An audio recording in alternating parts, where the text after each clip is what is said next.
नमस्कार सबैजनालाई।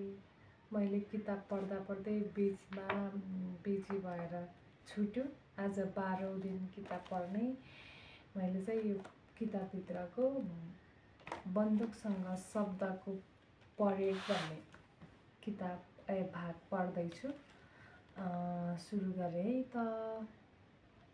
त्यो समय चारैतिर हत्या, बलात्कार, आतंकबाट जर्जर बनेको थियो देश। सेनाहरू भन्थे युद्ध हामीले जित्यौँ, विद्रोहीहरू भन्थे युद्ध हामीले जित्यौँ। खोइ युद्ध कसले जित्यो र कसले हार्यो कुन्नी तलका मान्छेहरूलाई केही थाहा थिएन। उनीहरू त दुवै पक्षबाट जम्का भेट हुँदा निरही भएर हो युद्ध तिमीले जित्यौ भन्थे, किनभने दुवै पक्षतिर बन्दुक थियो।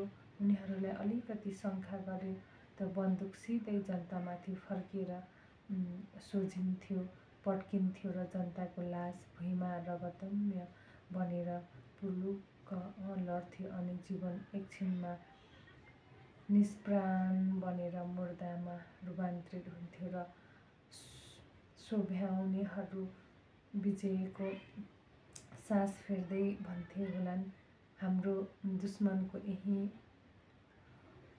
हविगत हुन्छ। कति निर्दयता र निष्ठुरता जसमा मान्छेले हेर्दै छैन। बन्दुकले जसलाई निले पनि उही नेपाल आमाका सन्तानलाई निल्थ्यो। उनैलाई चोट लाग्थ्यो तर उनको पीडा कसले बुझ्यो अनि उनका आँखाबाट बगेका आँसु कसले पुस्थ्यो। यो धरती पाठशालाको रूपमा परिणत भयो जहाँ जसको भए पनि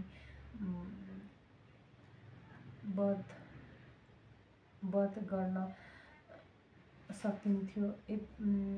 यता ज्ञानेन्द्र शाहले देशको भागडोर आफ्नै हातमा लिएर जनताका थोरै भएका मौलिक अधिकारहरू पनि खोसेका थिए। मौलिक हक मुलुकलाई अँध्यारोमा राख्न खोजेका थिए। उनले यति मात्र होइन, पत्रकार, रेडियो, टिभीहरूलाई सेन्सर लगाए। उफ, यो 21औं शताब्दी सूचना प्रविधिको युग। संसार एउटा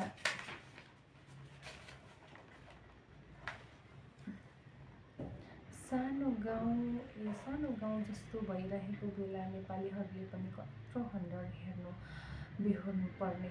सबैभन्दा अभागी नेपालीहरू जसलाई नियतले मात्र ठगेको होइन, आफ्नो देशका शासक प्रशासकहरूले पनि ठगे। जसलाई भगवानको अवतार ठानेर उनीहरूले आस्था राखेर गुज्रिरहे, त्यही भगवानको अवतारले उनीहरूमाथि दम गरिरह्यो। त्यसको विरुद्धमा जो बोले पाप लाग्छ त्यो भन्थे गाउँका उमेर ढलेका बुढापाकाहरू। उनीहरूका आफ्ना जवान छोराछोरीहरू मारिएका पीडाले आँखा कोभाएका थिएनन्। उनीहरूका शोक मनले त्यो बर्बरता निर्ममताको लागि समय चाहिरहेको कहाँ थियो र उनीहरूका धमिला आँखाहरू, जीर्ण शरीर, सुकोमल छोराछोरीहरूको वध देख्न र त्यसको पीडा थेक्न चाहिन्थ्यो होला र। तर नचाहेर पनि उनीहरूको धमिला आँखा र जीर्ण शरीरले त्यो पाशविक वध हेर्नु पर्थ्यो र त्यसको पीडा थेक्नु पर्यो भने। तर उनीहरू मौन थिए किनभने उनीहरूको भगवानका अवतारले गरेको निर्मम व्यवहार पनि मान्ने थियो। बोले महापाप लाग्थ्यो। मानव मन न त हो, अति भएपछि साह्रो सहन गाह्रो हुन्थ्यो। बुढापाकाहरू पनि बिस्तारै बोल्न थाले। युग अति भो, रगतको खोला पनि पिउँदो रहेछ। हिउँदो रहेछ यो अवतारले, यसलाई टिपेर मिल्छाउन पाप क्या हाई सन्चो हुन्थ्यो हो। ज्ञानेन्द्र शाहको विरुद्धमा लेखेमा गोली हान्ने आदेश दिए।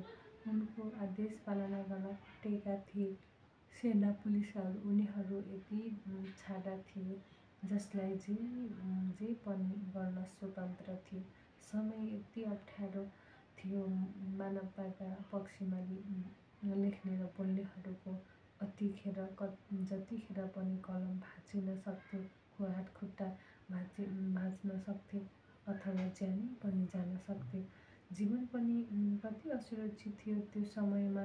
कालले जसलाई जतिखेर पनि सर्लक्क निल्न सक्थे अनि मान्छे जतिखेर पनि गायब हुन सक्थे। यस्तो आफैमा अप्ठ्यारो समयमा कलमको धर्मनिर्वाह गर्न आफैमा सजिलो काम थिएन र म यही काम गरिरहेकी थिएँ। शब्द, बन्दुक र बारुदको घेराभित्रबाट खेलाउनु भनेको कम चुनौतीपूर्ण कुरो थिएन। झन् बन्दुकको शासनमा त्यस विरुद्धका शब्दहरू कलमले उखाल्दा के आगो नहुन बन्दुकका मालिकहरू यही आगोभित्र परेर पड्किन्थे र पनि शब्दहरू। म निकै अगाडितिर कान्तिपुर पब्लिकेसनमा स्तम्भकारको रूपमा काम गरिरहेकी थिएँ र आफ्नो व्यावहारिक खर्चहरू पनि यसैबाट टार्न थालेकी थिएँ, जहाँ पसेर मैले आफ्नो अस्तित्वको निर्माण मात्र गरिन, आफ्नो स्वतन्त्र छवि पहिचान पनि बनाइरहेकी थिएँ। राजाको प्रत्येक शासन सुरु भइसकेपछि मैले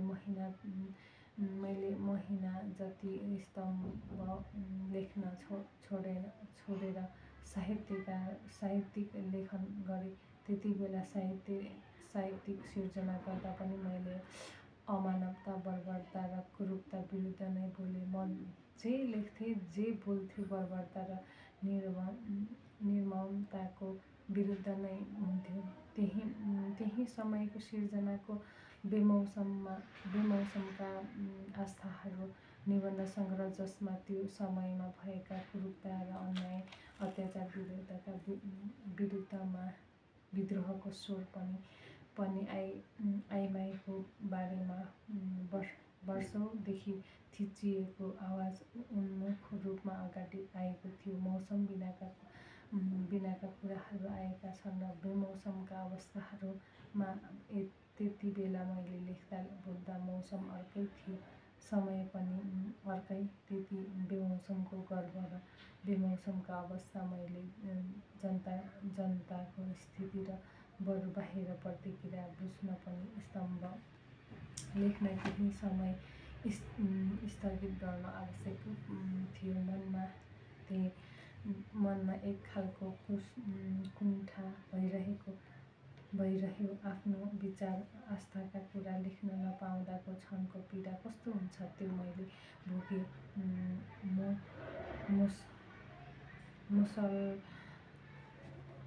मुफसलको पीडा, सूचना र सञ्चारविहीन हुनाको पीडा पनि मैले त्यो बेला भोगेँ।